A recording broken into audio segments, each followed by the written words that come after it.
Morning వీడియోకి చాలామంది messages చేశారు.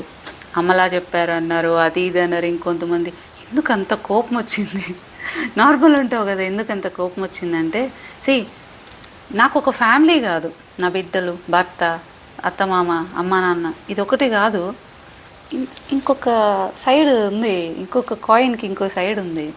అందులో విచ్చలవిడితనానికి కానీ వదిలేసిన బిడ్డలు ఉన్నారు. విచ్చలవిడితనం కాదు కదా, స్వేచ్ఛ కాదు కదా, బేసిక్ కూడా ఏమీ లేని ఆడబిడ్డలు ఉన్నారు, అన్యాయం అయిపోయిన ఆడపిల్లలు ఉన్నారు. ఇలాంటి ఒక పబ్లిక్ దాంట్లో ఉండి, ఒక ప్రొఫైల్లో ఉండి మనం ఒక నెగిటివ్ని స్ప్రెడ్ చేయకూడదు. వచ్చే మాట చాలా జాగ్రత్తగా ఉండాలి. నేను బాధ్యత తీసుకుంటున్నాం కాబట్టి, అంటే మీరు చేసే తప్పులకి చాలా వాటికి మేం బాధ్యత తీసుకుంటున్నాం కాబట్టి మాకు బాధేస్తుంది. నా కూతురు ఇప్పటికీ జాను శిశి ఇట్లా వెయిట్ చేస్తూ ఉంటారు, నేనేమన్నా ఒక 10 నిమిషాలు టైం ఇస్తానేమో అని.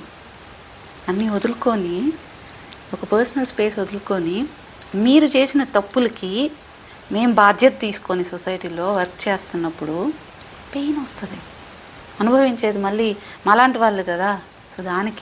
సో ఆడవాళ్ళు స్వేచ్ఛ కావాలి, ఉండి తీరాలి, కానీ విచ్చలవిడితనం వద్దు. దానివల్ల ఇంకొకరికి నష్టం, ఇంకొక ఆడబిడ్డకి నష్టం కలిగించొద్దు అంటున్నాం అంతే.